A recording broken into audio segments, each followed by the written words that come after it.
Bonjour tout le monde et bienvenue sur cette toute nouvelle chaîne qui sort pile poil pour la Japan Expo. Et d'ailleurs c'est exprès parce que je suis là pour vous apprendre à faire des onigiri. Comme ça on pourra bien se préparer pour la Japan Expo. On n'aura pas besoin de les acheter une fortune à la Japan Expo pour les 4 petits onigiri et qui seront en plus à que au thon et qui seront en plus à pas forcément bons et en plus à tout sec et en plus de ça ils seront chers tout simplement. Alors pour ce faire, pour faire des petits onigiri, il vous faut du riz à sushi. Moi j'utilise cette marque-là, elle est parfaite. En tout cas pour moi. Donc du riz à sushi, il faut bien utiliser tiède. Parce que sinon vous allez vous cramer les doigts. Et puis moi j'ai jamais essayé chaud parce que j'ai peur de me cramer les doigts. Donc je peux pas vous dire si ça tient. Il vous faut des feuilles d'algues. Que vous aurez découpées si vous voulez ne pas les recouvrir en entier. Parce que vous pouvez les recouvrir en entier aussi. Donc une garniture. Moi j'en ai une au thon et une au cochon. Au porc quoi. Et un petit bol d'eau salée, mais c'est uniquement franchement pour vous décoller les riz des doigts et pour finalement vous faire garder une certaine forme si jamais il devient fou. Alors pour faire les onigiri, il faut tout d'abord prendre votre petit moule parce que ah oui je ne fais pas la traditionnelle, moi j'ai un petit moule et il est trop bien parce qu'il y a un petit truc comme ça qui permet de démouler le petit onigiri. Donc c'est super simple finalement et c'est super rapide et voilà quoi, parce que sinon on va tripoter le riz cramant ou pas avec les doigts et c'est pas facile. Donc voilà, on met donc du riz dans le fond du moule.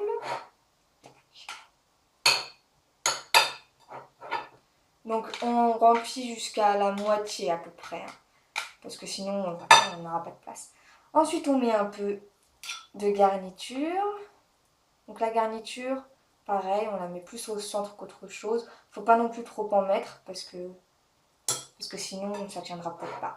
Ah oui, chose importante, si vous voulez pas les faire au thon ou au cochon, vous préférez les faire au poulet ou au bœuf, ou enfin faire votre propre garniture, faites bien attention à ce que la garniture ne soit pas trop sèche ni trop humide. Parce que sinon ça tiendra pas, enfin sec ce sera pas bon, et humide, je pense pas que les onigiri vont tenir. Parce que voilà. Tac. Donc vous remplissez bien l'onigiri maintenant, parce que la troisième couche de riz, enfin la troisième couche tout court, parce que c'est juste la deuxième couche de riz. Ensuite on écrase avec le petit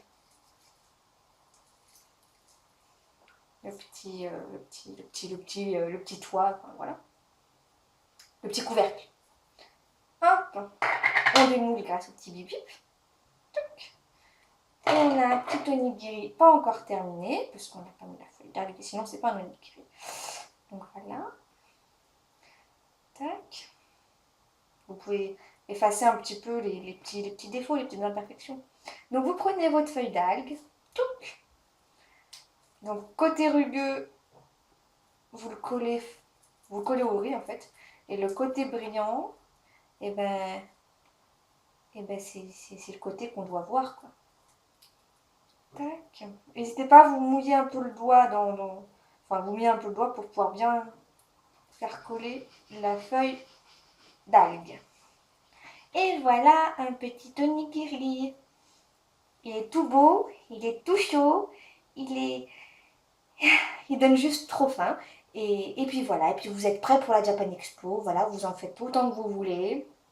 Et si vous voulez les préparer la veille pour le lendemain, si vous avez peur qu'ils sèchent, n'hésitez pas à les mettre dans de la cellophane, comme pour cela, voilà. Sinon, moi personnellement, je compte pas forcément les emballer parce que je vois pas l'intérêt. J'en ai déjà fait plus d'une fois. Ils sont très très bons quand ils sont, enfin pas couverts, quoi, enfin, quand on les fait la veille. Et voilà, donc faut pas hésiter à innover, à faire des nouvelles garnitures. Et puis voilà, maintenant vous êtes prêts pour la Japan Expo. Passez une très bonne soirée, c'est la fin de cette vidéo. Si vous avez des questions, n'hésitez pas. Si vous avez envie d'une autre recette, n'hésitez pas non plus à me contacter. Parce que oui, je suis gentille, moi je fais des vidéos, ça fait plaisir. Et puis passez une très bonne soirée, merci d'avoir regardé cette vidéo. Et bonne Japan Expo.